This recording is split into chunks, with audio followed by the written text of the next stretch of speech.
ঘর ঝাড় দিতে এসে কাজের মেয়ে নিচু গলায় বলল, দিদি আমার রিকোয়েস্টটা অ্যাকসেপ্ট করেন। আমি হতভম্ব গলায় বললাম, রিকোয়েস্ট? কিসের রিকোয়েস্ট? বলল, ফেসবুক রিকোয়েস্ট পাঠাইছি। ও আচ্ছা, নাম কি? ড্যাডিস প্রিন্সেস শাপলা। আমি নিজেকে সামলালাম, এত অবাক হচ্ছে কেন? কিছুদিন আগেই তো আরেক কাজের মাসে আমাকে ইমোতে ইনভাইট করেছিল। আমার ইমো নাই, কিন্তু তার আছে। এত অবাক হলে চলবে না এই যুগে। আমি হাসি মুখে আইডি খুঁজে বের করে রিকোয়েস্ট অ্যাকসেপ্ট করে রাখলাম। প্রোফাইল পিকে একটা মেয়ের রংচঙ্গা সেলফি। আমি প্রশ্ন করলাম, কার ছবি গো? আমার দিদি, ইউ ক্যাম পারফেক্ট দিয়ে এডিট করেছি। বাহ, খুব সুন্দর। ইদানিং আমার বেশ সুবিধাই হচ্ছে। কাজে আসতে না পারলেও শাপলা মেসেজে একটা দুঃখী স্টিকার পাঠালেই আমি বুঝে যাই। স্টিকারে একটা মেয়ে কাঁদতে কাঁদতে বলতেছে সরি। আবার রান্নাঘরে কিছু খুঁজে না পেলেও শাপলাকে মেসেজ দিলে সাথে সাথে রিপ্লাই পাওয়া যায়। এছাড়াও প্রায় ফেসবুকে বিভিন্ন সমস্যা নিয়ে সে আমার কাছে আসে।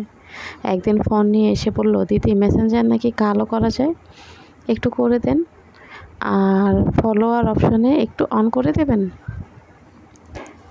দিলাম। একদিন এসে বলল, দিদি অ্যাবাউটে লিখে দেন ঢাকা বিশ্ববিদ্যালয়ে পড়ি। দিলাম। আরেকদিন বলল, দিদি ইংরেজিতে একটি স্ট্যাটাস লিখে দেন। আমি বাংলা বলছি। ফিলিং বোর, গরমের ছুটি চলছে, এখন পড়াশোনা নাই, কোনো কাজকর্ম নেই, সময় কাটে না। দিদি হা করে তাকিয়ে আছেন কেন? এটা লেখেন ইংরেজিতে। আমি লিখে দিলাম। আরেকদিন আমার কাছে এসে বলল, দিদি রিলেশনশিপ স্ট্যাটাস দিয়ে দেন। আমি অবাক হয়ে বললাম, প্রেম করছো নাকি? সে লাজুক গলায় বলল, হ্যাঁ দিদি, রিলেশনশিপ স্ট্যাটাস দিয়ে দেন। ছেলের নাম স্বপন সাগর। আমি রিলেশনশিপ স্ট্যাটাস দিয়ে দিলাম। ছেলের প্রোফাইল দেখে বড় ধরনের ধাক্কা খেলাম। ছেলে ঢাকা মেডিকেলে পড়ে। আমি শাপলার দিকে খানিকক্ষণ তাকিয়ে থেকে বললাম, কোথায় পেয়েছো এই ছেলেকে? সে হাসি মুখে বলল, ফেসবুকে। ও আচ্ছা। পৃথিবীটা দিন দিন মনুষ্যবাসের অনুপযুক্ত হয়ে যাচ্ছে। এই জাতীয় চিন্তা করতে করতে বইয়ের পৃষ্ঠা উল্টাচ্ছিলাম। বড়দি এসে বইয়ের পাতার মধ্যে একটি ছেলে ছবি রেখে দিলেন। সেদিকে না তাকিয়ে আমি চমকে উঠে দিদিকে জড়িয়ে ধরলাম। বহুদিন পর দিদি শ্বশুরবাড়ি থেকে এসেছে। দিদি নির্লিপ্ত গলায় বললেন, ছেলেটাকে দেখ, পছন্দ হলেও বিয়ে, না হলেও বিয়ে। আমি হাসি মুখে তাকালাম। যার সাথে আমার বিয়ে হোক আমার কোনো আপত্তি নেই, পছন্দের কেউ নাই, আগেই বলেছি। দুপুরে খাওয়া দাওয়ার পর ছেলের ছবি দেখে আঁতকে উঠলাম। ছেলেটাকে সেটা তো বলার অপেক্ষায় রাখে না। সেই মেডিকেল পড়া ছেলে, কিন্তু এর নাম স্বপন সাগর না, অয়ন চৌধুরী। আমি কাঁদতে কাঁদতে গিয়ে বললাম, দিদি এই ছেলেকে কোথায় পেয়েছো? এর তো চরিত্র খারাপ। আমাদের কাজের মেয়ে শাপলার সাথে ফষ্টি নষ্টি চলে। দিদি প্রচণ্ড অবাক হয়ে সবটা শুনলেন। তারপর রেগে আগুন হয়ে গেলেন। তারপর হতাশায় ডুবে গেলেন। সেই ছেলে আজ সন্ধ্যায় পরিবার নিয়ে আমাদের বাড়ি আসছে। দিদি রেগে মেগে বললেন, ঝাঁটা রেডি রাখ। ওই চরিত্রহীন ছেলের পরিবারের দ্বন্দ্ব যদি আমি ধুলায় না মিশিয়ে দিয়েছি, আমার নামও মৌসুমী না। সন্ধ্যার সময় ছেলে তার পরিবার নিয়ে আমাদের বাড়িতে এলো।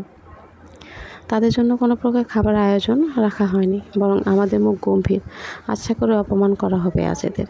কাজের মেয়ে শাপলাও ছেলে দেখে চমকে তাকিয়েছে। তারপর দৌড় দিয়ে পালাতে গিয়েছিল। দিদি ওর হাত ধরে আটকে ফেলেছে। ছেলের মা আমার দিদির দিকে তাকিয়ে বললেন, কেমন আছো মা? দিদি তার প্রশ্নের উত্তর না দিয়ে ছেলের দিকে তাকিয়ে শাপলাকে আঙ্গুল দেখিয়ে বললেন, একে চেনো? শাপলা মাথা নিচু করে দাঁড়িয়ে আছে। ছেলে অবাক হয়ে বললেন, না তো। নাটক করো, তোমার নাটক আমি বের করছি। আমার বোনের জীবন নষ্ট করতে আসা? দিদি ল্যাপটপে ফেসবুক ওপেন করে শাপলার সাথে তার রিলেশনশিপ স্ট্যাটাস দেখালো। ছেলেটা খানিকক্ষণ অবাক হয়ে সেদিকে তাকিয়ে থেকে ফোন দিয়ে তাদের ড্রাইভারকে ডাক দিল। ড্রাইভার উপরে এসে শাপলাকে দেখে বড় ধরনের ধাক্কা খেলো। মাথা নিচু করে দাঁড়িয়ে রইল। ছেলেটা এতক্ষণে ড্রাইভারের দিকে তাকিয়ে কঠিন গলায় বলল, তুই বলেছিলি দাদা নতুন ফোন কিনেছি, আপনার একটা ছবি রেখে দিই। এই জন্য নিয়েছিলে আমার ছবি আর বায়ো ব্যবহার করে ফেসবুকে